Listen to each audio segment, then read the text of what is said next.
Gente, nós estamos numa série de mensagens chamada Amada Igreja. Ela está parecendo um pouco infinita, porque no meio do caminho a gente foi pulando, né, e tendo outras programações no meio. Nós estamos na quarta carta. E para você que está aqui pela primeira vez nessa série de mensagens, nós estamos observando as cartas às igrejas da Ásia Menor.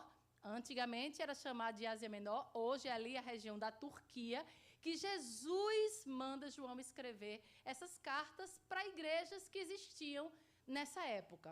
Nós não consideramos que essas cartas são cartas antigas, mas consideramos que elas são cartas atuais, que, por serem as palavras de Jesus, e Jesus é o mesmo ontem, hoje e eternamente, essas palavras são destinadas a nós, hoje, 2025. Amém?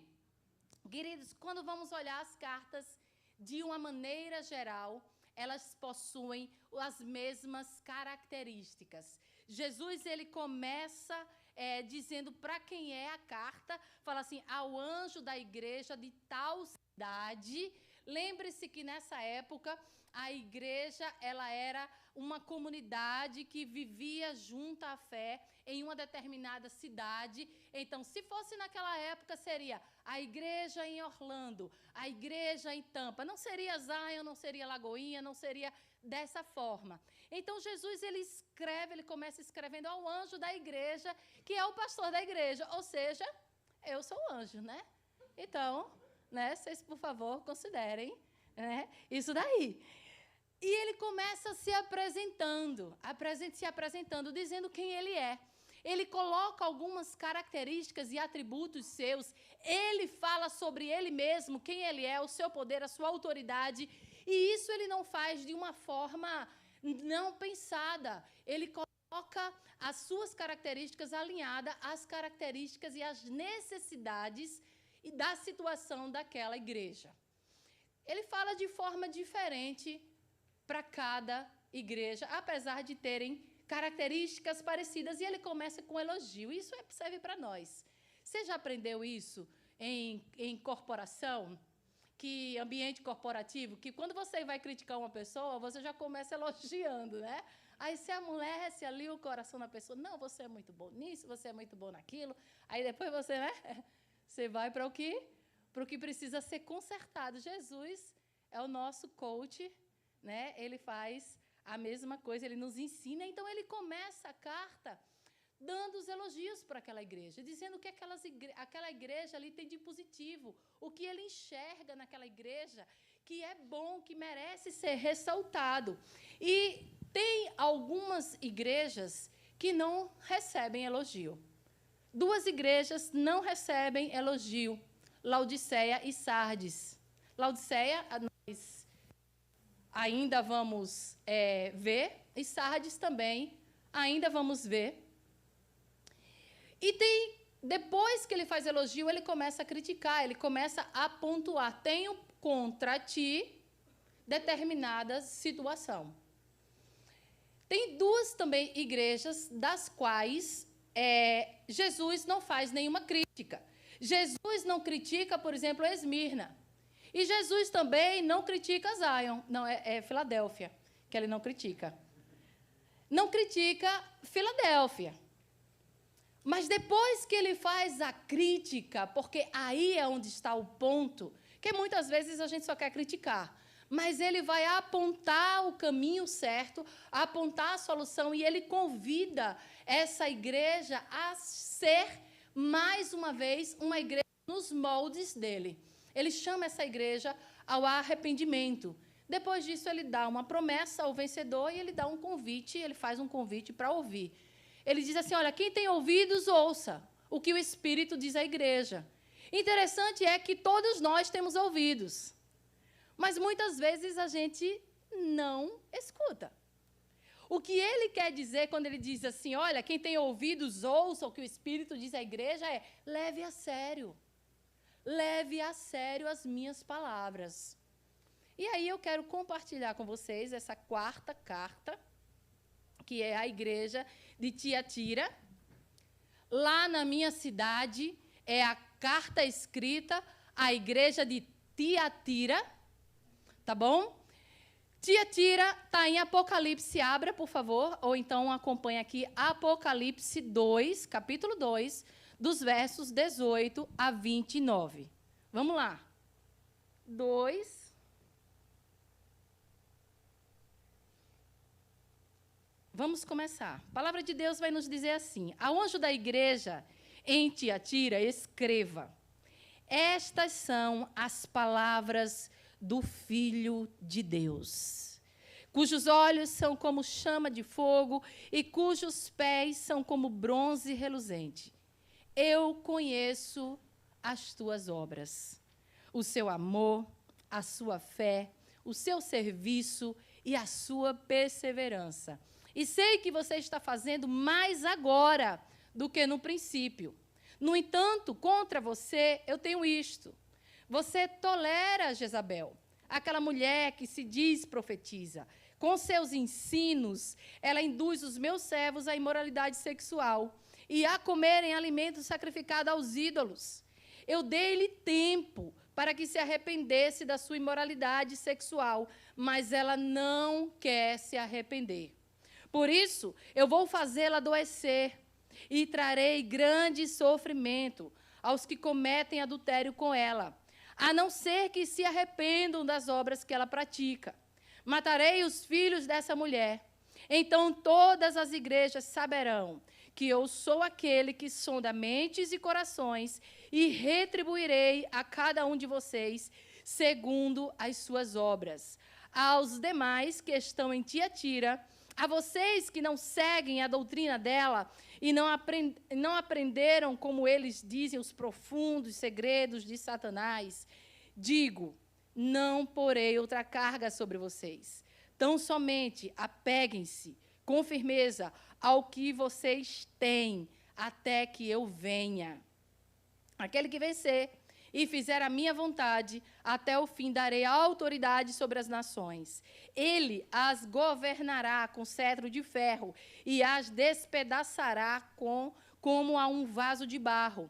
Eu lhe darei a mesma autoridade que recebi de meu Pai. Também lhe darei a estrela da manhã. Aqueles que têm ouvidos, ouça o que o Espírito diz às igrejas. Pai, em nome de Jesus, nós estamos dispostos a escutar a Tua voz, Senhor. Fala conosco, em nome de Jesus. Espírito Santo, trabalha em nossas mentes e em nossos corações, nos perdoa pelos nossos pecados, pelas nossas falhas, porque muitas vezes agimos de forma rebelde, sabendo aquilo que é correto, sabendo aquilo que agrada o Teu coração, mas nós queremos fazer a nossa vontade, nós soltamos da Tua mão, Senhor, e nós queremos escolher os nossos próprios caminhos e reconhecemos que esse é um lugar de escuridão. Nos ajuda em tudo, é isso que nós te pedimos e já agradecemos em nome de Jesus. Amém e amém. Queridos, essa, a quarta carta, é a carta mais longa que nós vamos ver das 7 outras cartas, das 7 cartas. É interessante nós sabermos sobre isso, porque uma carta longa deveria ser escrita para alguma igreja ou para alguma cidade que fosse de fato relevante naquele tempo, que tivesse uma grande visibilidade. Mas não é isso que nós vamos ver, porque a cidade de Tiatira, ela é a menor e a menos relevante das 7. Nós fomos lá, eu estive lá em junho, e tem poucas ruínas. As ruínas já estão em volta das ruínas já está construído centro comercial, outra cidade que não tem nada a ver com aquela cidade antiga. Eu trouxe uma foto, a foto realmente não vai dar para aparecer muita coisa, aí sou eu, né? Você vê, só tem essa ruína aí. Lá atrás já é prédio normal. E parece que eu estou bronzeada, né? Não sei. Eu procurei uma foto melhor, não sei porque eu não tirei uma foto melhor do que essa, mas você vai encontrar aí na internet. Então, a gente viu poucas coisas ali, inclusive nós passamos pouco tempo naquele local porque não tinha muita coisa para se ver. E a gente não está falando da igreja, lembre-se. Igreja nunca foi construção. Nós estamos falando da cidade, certo? Essa cidade ela não tinha uma grande expressão política, nem religiosa, nem cultural, como as outras que nós falamos aqui. Isso já, de cara, nos traz uma verdade. É que Deus, ele não vê como o homem vê. Aquilo que para o homem é insignificante, que talvez ele não gastasse nem um tempo, se ele fosse Deus, escrevendo uma carta para uma cidade que não era relevante, para uma igreja que era pouco expressiva. Jesus, ele age de maneira diferente e ele vai valorizar aquilo que ninguém valorizava. Por isso, eu quero que isso seja um encorajamento para a sua vida. Talvez você ache que aquilo que você está fazendo para o Senhor, ou para a sua família, ou aquilo que você está começando a se dedicar, você acha que é pouco significante. Talvez você não tenha o apoio que você gostaria de ter das pessoas que você mais ama, das pessoas que estão ao seu redor, mas eu quero dizer para você que Jesus vê. Jesus sabe, Jesus conhece. Simplesmente continue. Né? Eu sempre falo que a caminhada com o Senhor é uma caminhada de perseverança. Muitas vezes os frutos demoram para aparecer, mas eles aparecem. Eles aparecem. No tempo do Senhor vai aparecer. O fato de Jesus ter escrito essa carta para essa igreja, ter sido uma carta longa, para uma igreja pouco expressiva diante das outras, nos faz chamar atenção, nos faz olhar com cuidado para dizer que Deus tem algo para falar conosco hoje.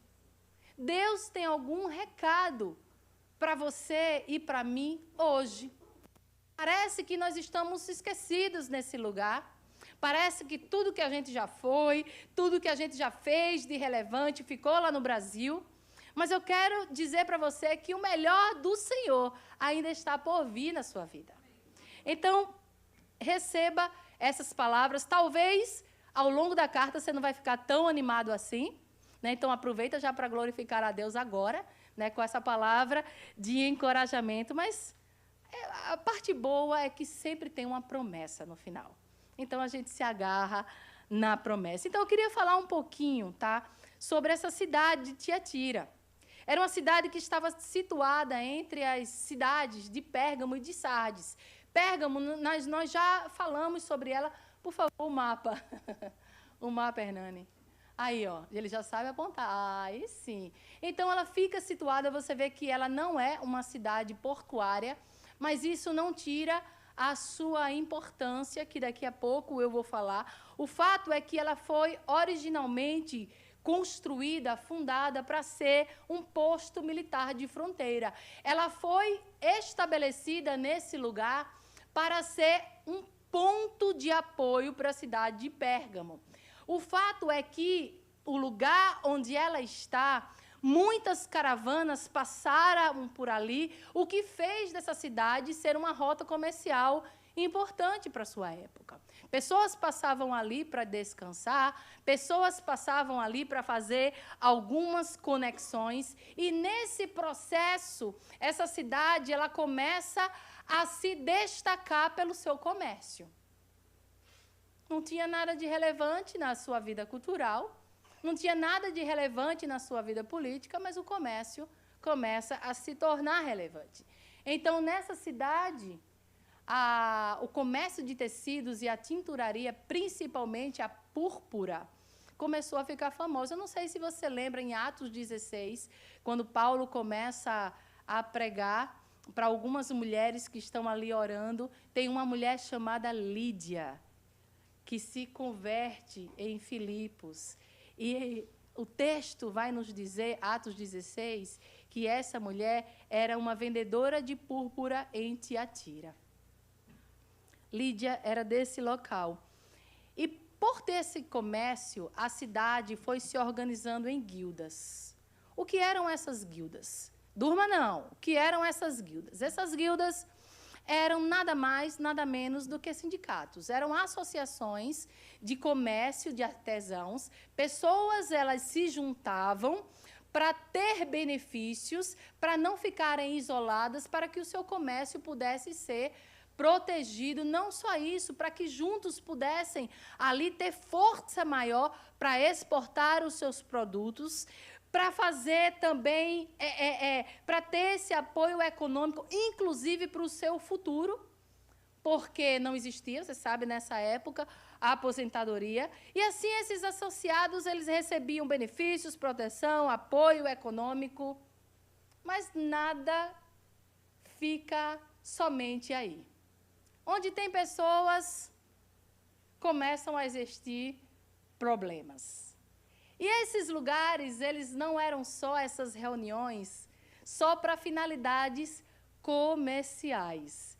Eles começaram a se tornar clubes sociais, e desses clubes sociais, cada guilda dessa, ela estabelecia um seu deus patrono, e começavam a cultuar também, terminava essas reuniões sociais em culto a esses deuses, com orgias, com banquetes, com comidas oferecidas a esses ídolos, com práticas sexuais e imorais, e por aí, como diz na minha terra, vai descambando ladeira abaixo. Na sua terra também usa isso? Descambar ladeira abaixo? Tomara que não seja um palavrão, né? Que às vezes, né, acontece de você não saber a origem da palavra. Depois faz um Google aí, senão a gente corta a live, né? E era isso que estava acontecendo. O estilo de vida daquela cidade começa a interferir no meio da igreja. E isso é óbvio. Sempre vai interferir, gente. É interessante que o perfil de uma cidade, ele vai interferir de maneira proporcional e direta na vida da igreja. É simples, basta vermos aqui entre nós. Se você tem uma cidade, se você mora numa cidade de entretenimento como é Orlando, é óbvio que isso vai interferir no meio da igreja, na prática da igreja, nas prioridades das pessoas. Porque se você, por exemplo, trabalha com turismo, o turismo é mais forte que dias? Sábado e domingo, o dia em que a igreja se reúne.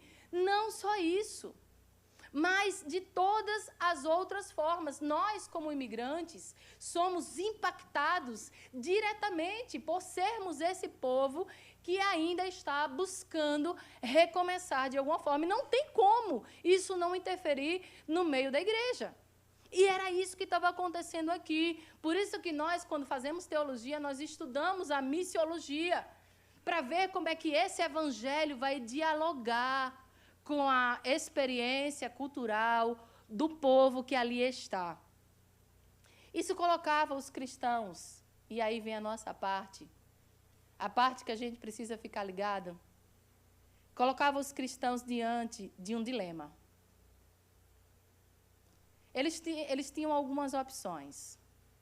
A primeira delas, a mais racional, a mais pragmática, era se associar a essas guildas comerciais, receber os benefícios, precisar fazer parte desse meio, desse comércio corrompido, dessas práticas idólatras e imorais, e negar a sua fé. Negar o estilo de vida que ele foi chamado a viver quando ele aceitou a Cristo. Essa era a primeira opção. Só que essa primeira opção garantia o seu sustento, garantia a sua renda, garantia a sobrevivência de sua família, não só naquele momento, mas em momentos futuros. A outra opção que ele tinha era se recusar a participar desse meio, se isolar, ter a sua prática comercial bem minimizada, bem carreira solo, perder muitas vezes o seu trabalho, porque também dizer não a ser alguém associado era ser excluído, era ser perseguido, mas, por outro lado, agradar a Deus. Você vê, o Evangelho não tem como não trazer repercussões na nossa vida cotidiana. Não tem como. Não tem como você ser cristão dentro dessas quatro paredes, dizendo a paz do Senhor, meu irmão, louvado seja o nome do Senhor, e lá fora. Será que a melhor opção não seria fazer as duas coisas? Sei lá, de repente, participar dessas associações, mas dizer assim, não, eu participo aqui, porque isso aqui, senão eu vou morrer de fome, mas Deus sabe do meu coração. Não é assim que a gente gosta de falar? Deus sabe. Deus sabe que por dentro eu não estou corrompido. Porque, afinal, se trata de sobrevivência. Afinal, se trata de dinheiro no bolso. Jesus ele vai escrever para essa pequena comunidade que está passando por esse desafio gigantesco. Isso daqui é a prática da vida se mostrando para nós. Jesus nos dizendo hoje que Ele se importa com a maneira sua de viver. Que Ele se importa como você faz os seus negócios, que Ele se importa como são as suas relações comerciais e como é o seu convívio, as pessoas que você convive, aquilo que você fala, como você se comporta, como você expressa. Jesus está nos dizendo exatamente isso, quando Ele escreve essa carta. Ele diz assim, olha... Ele começa se apresentando no verso 18 e diz, essas são as palavras, não é de qualquer pessoa, não. O que eu vou dizer para vocês agora não é um conselho. Eu estou falando como filho de Deus. São as palavras do Filho de Deus, cujos olhos são como chama de fogo e cujos pés são como bronze reluzente. É assim que ele se apresenta. Ele se apresenta como alguém que é uma divindade, que faz parte da Trindade, que tem autoridade nos céus, mas que também tem autoridade na terra, que está no trono, sentado à direita do Deus Pai, mas que também está de olho na terra, também está de olho em uma cidade, uma comunidade pequenininha, que talvez você pense vai passar desapercebido. Deus tem muita coisa para se ocupar, para estar ocupado com isso daqui. E não é que ele está preocupado, e não é que ele vê. Jesus, ele deixa claro que ele não é o que as outras religiões acham que ele é.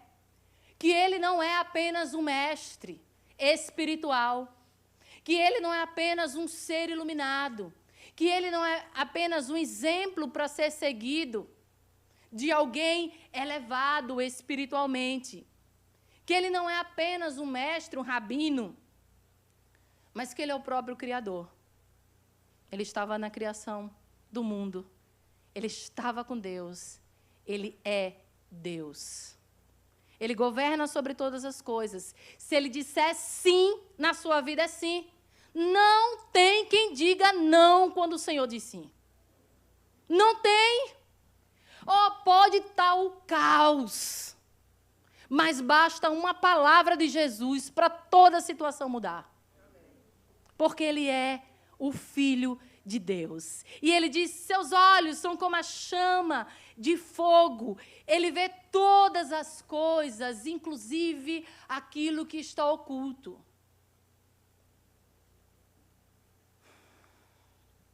Seus pés são como um bronze reluzente. Ele pisa com firmeza. E ele destrói aquilo que precisa ser destruído.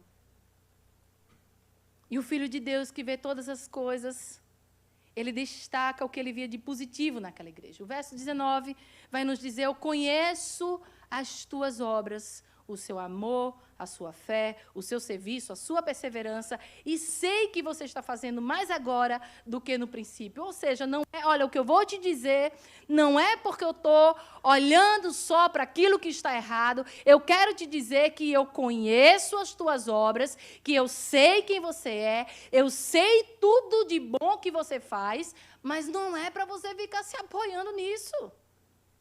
Porque a gente tem o hábito de dizer assim, não, mas se comparar eu com fulano, não, mas eu estou muito melhor. Ele elogia que existiam nesse lugar, nessa igreja, pessoas fiéis. Ele olha quem é fiel.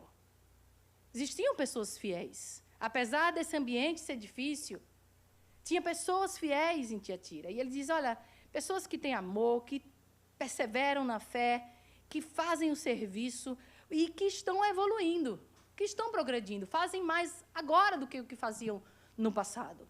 Você lembra que para Éfeso ele diz assim, olha, vocês fazem muitas coisas boas, mas vocês deixaram o primeiro amor. Mas para essa igreja não, para essa igreja ele diz, não, vocês estão bem, vocês têm um amor, que é a virtude maior, vocês têm fé, vocês trabalham, vocês são perseverantes. Vocês estão avançando, crescendo, progredindo.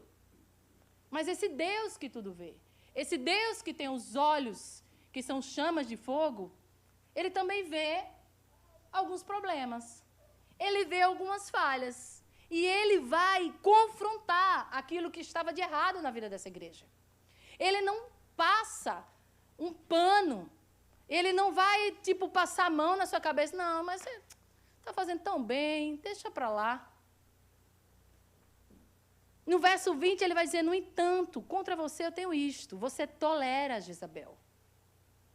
Aquela mulher que se diz profetiza, com os seus ensinos. Ela induz os meus servos à imoralidade sexual e comerem alimentos sacrificados aos ídolos. Lembra que nós falamos que Satanás, quando ele entende que ele não vai vencer uma igreja, ele não vai conseguir destruir uma igreja com perseguição, porque essa igreja é uma igreja que amava, era uma igreja que tinha fé, era uma igreja perseverante.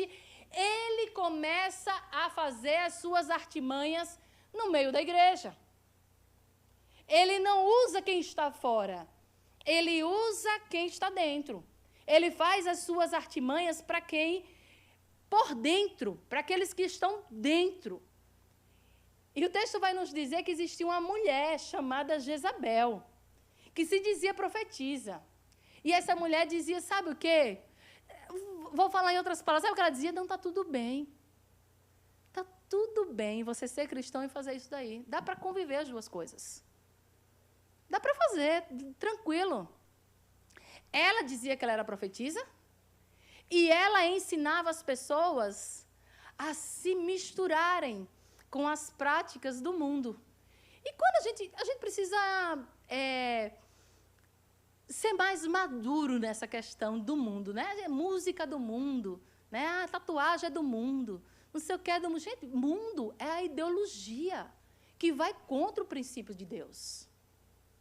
É a ideologia. No Antigo Testamento, Jezabel era uma mulher, a esposa do rei Acabe, você lembra, que levou toda a nação de Israel a adorar Baal. Toda uma nação. Ela convenceu a deixar o Deus de Israel. Jesus, ele usa esse nome. Nós aqui não sabemos se é o nome real dessa mulher, se é o espírito de Jezabel que estava sobre essa mulher, mas isso não importa. O que importa é que ela ensinava que era possível conciliar a fé cristã fazendo parte desses eventos. Era um cristianismo sem renúncia. Era um cristianismo que tudo pode. E Cristo denuncia as pessoas. Cristo começa a denunciar, ele diz assim, olha, eu sei que tem pessoas que são fiéis no meio da igreja, mas tem pessoas que elas são tolerantes. Elas aceitam as meias-verdades. Está tudo bem, eu faço de conta que não está acontecendo.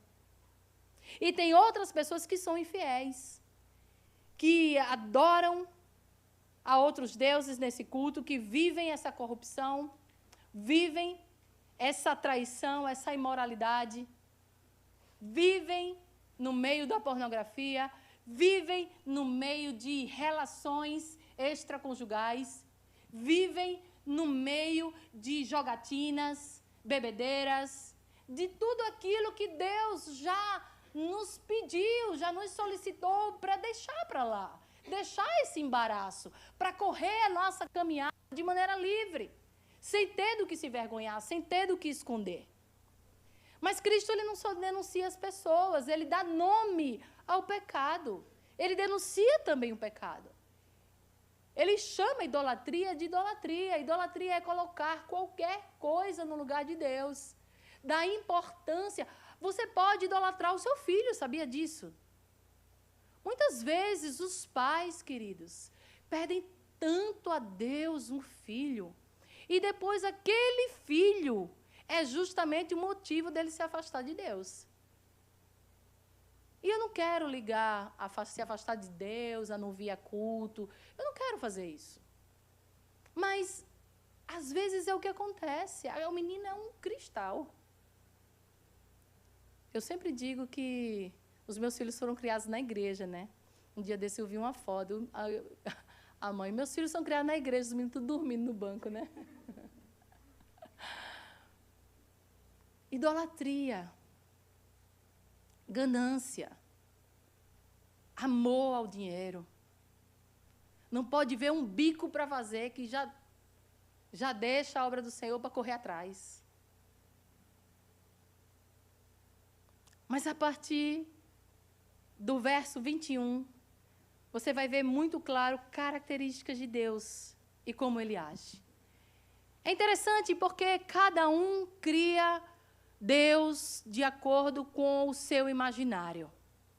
Mas se você quiser conhecer a Deus de fato, os seus atributos, as suas características, você precisa ir para a palavra. E quando você começa a ver e a ler, a partir do verso 21, o texto vai nos mostrar quem é Deus, como Ele age. E isso deve nos servir como uma advertência, mas ao mesmo tempo como um encorajamento. Porque a palavra de Deus não vai nos mostrar apenas aqueles que estão falhando, mas também como Deus age com aqueles que são fiéis. Deus começa se mostrando um Deus paciente e misericordioso. O verso 21 vai dizer, eu dei-lhe tempo para que se arrependesse de sua imoralidade sexual, mas ela não quer se arrepender. Deus dá tempo. Um dia desse, estourou o escândalo de uma investigação feita pelo pastor. Você acha que Deus não deu tempo para a pessoa se arrepender? Deu. Deus nos dá tempo. Porque se nós fôssemos abrir aqui, cada um de nós tendo que se envergonhar. Cada um de nós já fez algo que desagrada a Deus. Quando a gente começa a falar brincando que no final, no juízo final, vai aparecer os nossos pecados no telão, a gente já começa a ter vergonha, né? Porque, meu Deus, tomara que não seja assim. Tomara que não seja assim mesmo. Mas Deus nos dá tempo para nós nos arrependermos. E ele começa a denunciar isso nessa mulher. Falta de arrependimento. Mesmo com a paciência de Deus, não mudar de vida. A pessoa não muda de vida e a pessoa levava outras pessoas a viverem com aquela vida desregrada. Tudo que o homem semear, isso também ceifará. Se é bom, você vai colher bons frutos. Se é mal, você vai colher os frutos ruins. No verso 22, o texto continua dizendo: por isso eu vou fazê-la adoecer e trarei grande sofrimento aos que cometem adultério com ela, a não ser que se arrependam das obras que ela pratica. Deus é amoroso, é paciente, é misericordioso, mas também Deus é um pai que disciplina. Cristo, ele vai anunciar nesse texto que a sua mão disciplinadora vai cair, vai pesar sobre Jezabel, e ele diz que vai trazer doença a ela, e as pessoas que estão sendo influenciadas por ela vão ter um grande sofrimento, e parece que nós estamos vendo aqui as características do Deus lá do Antigo Testamento. E você pensa, não é possível que um Deus de amor seja um Deus carrasco desse jeito. Mas a palavra do Senhor vai nos dizer que quem ama, corrige. Se não é através do arrependimento, vai precisar ser através da disciplina. E a disciplina do Senhor, ela sempre tem o objetivo de te trazer de volta para os trilhos. Por isso, na sua vida, você precisa identificar se aquilo que você está passando é uma provação para testar a sua fé, para te deixar mais forte, ou se é uma disciplina do Senhor, de algo que Deus está falando o tempo inteiro para você, e você está com ouvidos, mas não ouve. E só quem pode saber é você. Porque existem coisas na nossa vida que a gente não fala, nem para a pessoa mais íntima que nós temos ao lado. Então precisa de fato ser você e Deus. E para você não achar que é um Deus do Antigo Testamento, eu trouxe alguns textos do Novo Testamento. Hebreus 12, 10, 11 vai dizer assim: os nossos pais nos disciplinavam por curto período, segundo lhes parecia melhor, mas Deus nos disciplina para o nosso bem, para que participemos da sua santidade. Nenhuma disciplina parece ser motivo de alegria no momento, mas sim de tristeza. Você lembra quando os nossos pais colocavam a gente na cadeira do pensamento, colocavam a gente de castigo, que era para a gente pensar, e tudo que a gente pensava era em vingança. Vai ver, quando eu sair daqui, não era assim que a gente fazia? Teve uma vez que eu cheguei a tirar as coisas da gaveta. Depois eu percebi que eu não tinha para onde ir. Aí eu coloquei de volta. Mais tarde, porém, produz fruto de justiça e paz para aqueles que por ela foram exercitados. Eu ligo para minha mãe tantas vezes, às vezes eu escrevo, eu digo, muito obrigada. Eu jamais seria quem eu sou se não fosse a senhora. Jamais. Meus irmãos, teve uma vez que minha mãe me disciplinou 24 vezes no dia. Ou seja, foi quase um remédio homeopático de hora em hora. Apocalipse 3, 19 vai dizer: eu repreendo e disciplino aquele que amo. Por isso, seja diligente e arrependa-se. 1 Coríntios, tudo no Novo Testamento, tá? 1 Coríntios 11, 32. Quando, porém, somos julgados pelo Senhor, estamos sendo disciplinados para que não sejamos condenados com o mundo. Preste atenção que Deus fala, Jesus fala sobre disciplina, Jesus fala sobre doença, sobre grande sofrimento, mas ele ainda, no próprio juízo que ele dá, ele termina a frase dizendo: a não ser que se arrependam das obras que ela pratica. Nosso Deus é um Deus misericordioso. Hoje é uma noite que você precisa tomar uma posição. Você precisa colocar diante do Senhor. Eu não sei o que você está passando na sua vida, que precisa dessa correção. Talvez essa correção esteja atrapalhando toda a sua vida, todo o andamento da sua vida. Talvez você esteja passando uma vez atrás de outra vez, atrás de outra vez, porque é algo que você não quer abrir mão e não quer se arrepender. Verso 23 vai dizer: eu matarei os filhos dessa mulher.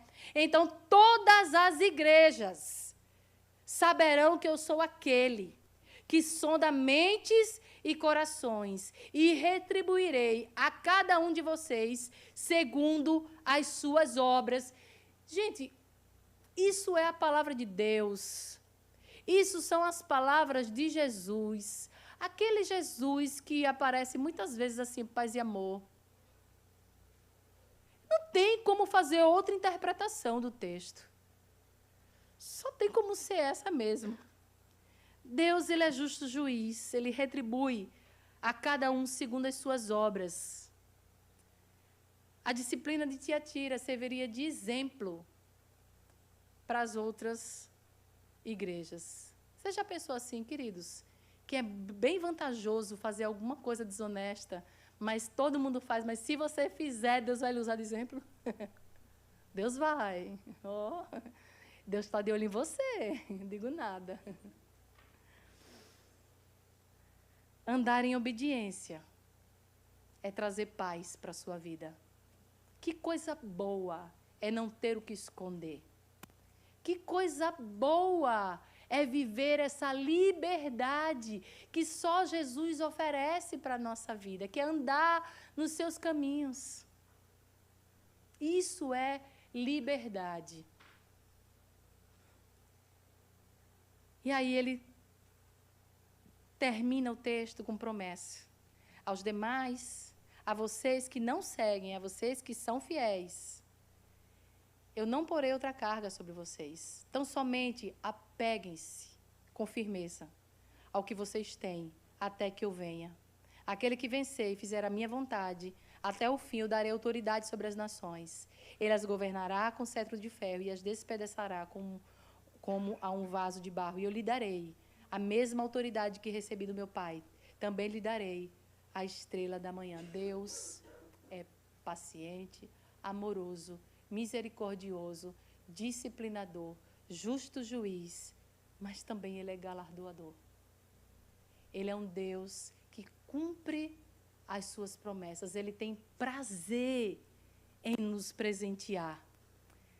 A parte boa, queridos, é que a carta ela não termina com juízo. A carta, ela termina com esperança.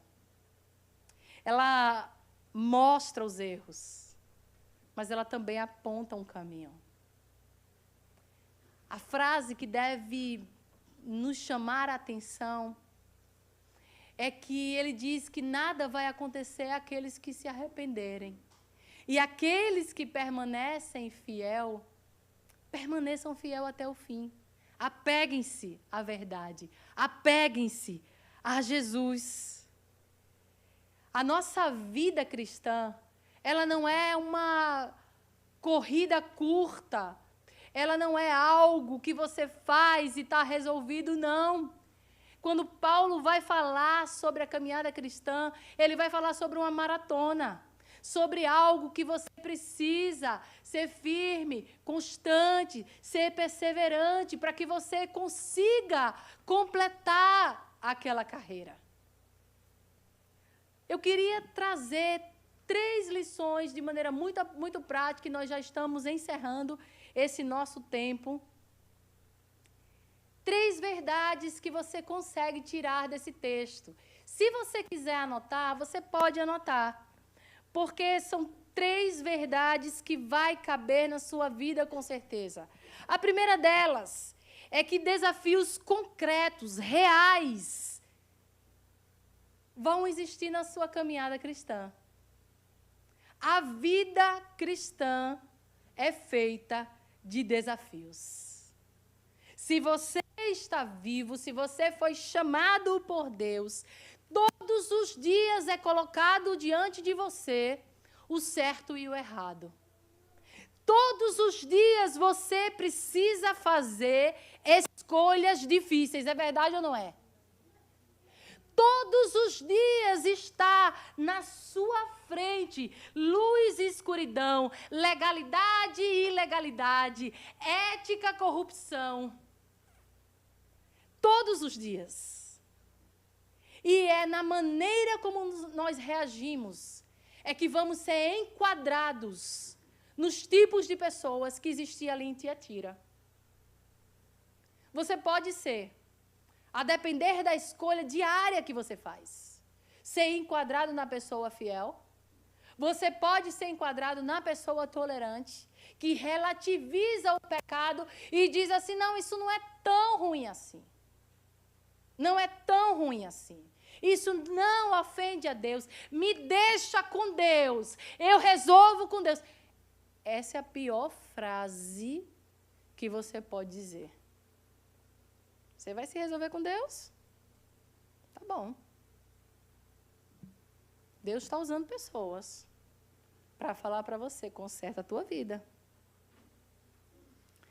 E os infiéis, aqueles que vão viver uma vida dupla, aqueles que acham, o pecado é um negócio tão esquisito, ele é tão podre, ele é tão, te deixa numa lama, porque quando você olha para esse caso dessa semana, desse pastor, uma pessoa dessa, ela, gente, é digno de pena, é digno de nossa compaixão. Como é que a pessoa achou que nunca ia ser descoberto? Isso não está muito longe de nós. Não está. Salvo as devidas proporções. Existem coisas na nossa vida que nós precisamos consertar. O que nós vamos escolher? Qual tem sido a nossa escolha diária diante desses desafios que a vida cristã tem nos proporcionado? Porque se nós não tivéssemos princípios, se nós não tivéssemos Jesus como padrão, era diferente. A gente fazia o que todo mundo faz. Mas a sua mãe diz que você não é todo mundo, e Jesus também. Por isso você precisa fazer a escolha certa. Segunda verdade do texto. A disciplina do Senhor faz parte da caminhada cristã. Se você é um amado por Deus, Deus não vai permitir você permanecer no erro. Jesus, ele deixa claro que ele vê todas as coisas. Ele deixa claro que ele não vai ficar neutro. Ele vai confrontar você de maneira direta. Ele vai anunciar para você a sua disciplina. Deus nos corrige, porque ele quer nos restaurar. Mais um texto sobre disciplina. Hebreus 12, 5, 6 diz, meu filho, não despreze a disciplina do Senhor, nem se magoe com a sua repreensão, pois o Senhor disciplina a quem ama e castiga todo aquele a quem aceita como filho. Saiba que se você é um amado do Senhor, a disciplina vai fazer parte da sua caminhada. Terceira verdade. A perseverança na caminhada cristã traz recompensa. O texto deixa claro para nós. Jesus diz assim, apenas, olha, você não precisa fazer mais nada, apenas apeguem-se ao que tem até que eu venha. Apenas apegue-se ao que você tem. E o que você tem? Você tem a sua fé. A fé no Filho de Deus. Você tem fé que caminhar em boas obras traz frutos. Você tem fé que caminhar em obediência, seguindo os mandamentos de Cristo, vai fazer com que você viva uma vida de paz. Você tem fé que caminhar em humildade, reconhecendo que você depende do Senhor, vai te trazer noites de sono, de descanso. Queridos, você sabe que eu penso, a maior parte da nossa angústia é não compreender que, de fato, dependemos de Deus. Você pode estar com toda a sua vida estruturada. Basta uma palavra do Senhor para que venha uma disciplina sobre ela. Da mesma forma como que você também pode estar com a sua vida toda bagunçada. Basta uma palavra do Senhor para que tudo fique no lugar. Nós dependemos do Senhor. A gente está hoje vivo aqui. É graça, misericórdia de Deus sobre a nossa vida. A sua fé te leva a caminhar em perseverança, mantendo firme, mesmo em meio às provas. O verdadeiro cristão é aquele que não negocia a sua fé, porque ele não quer perder a comunhão com o Espírito Santo. Então, hoje, eu queria convidá-la a ficar em pé e, de fato, colocar diante do Senhor. Senhor, sonda o meu coração. Vê se há em mim um mau caminho. Hoje é dia de arrependimento. Hoje é dia de chamado, convocação à fidelidade do Senhor. Nós vamos orar.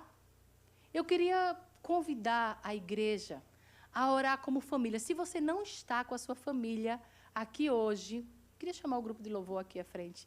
Se você está com a sua família, fica perto da sua família.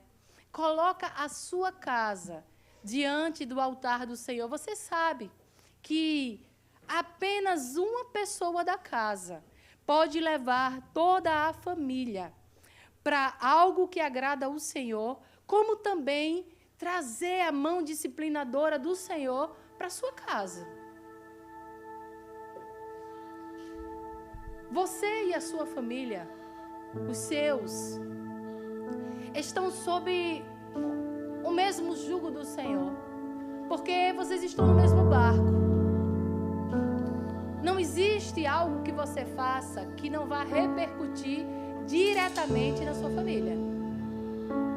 Então, coloca com a sua família diante do Senhor a sua casa, para que Ele entre, mas Ele entre com a promessa que Ele tem, que nada vai nos faltar, porque nós temos a sua presença no nosso lar, em nome de Jesus. Ora com a sua família. Pai, nós nos colocamos diante do teu altar, Senhor. Nós sabemos que espiritualmente falando, o teu altar é um lugar santo. Por isso nós precisamos estar limpos e puros, e sabemos que isso não é capaz sem ser através do sangue de Jesus. E é por isso que nós declaramos que reconhecemos a obra redentora de Cristo na cruz do Calvário, que nos limpou, nos purificou de toda maldade, nos purificou de toda rebeldia que nós vivíamos, inimigos do Senhor, mas agora, lavados e remidos pelo teu sangue, nós recebemos novas vestes. Nós nos chegamos com confiança no teu altar, Senhor, sabendo que quando o Senhor olha para nós, o Senhor enxerga um povo redimido. Obrigado pela tua graça e pela tua misericórdia sobre a nossa vida.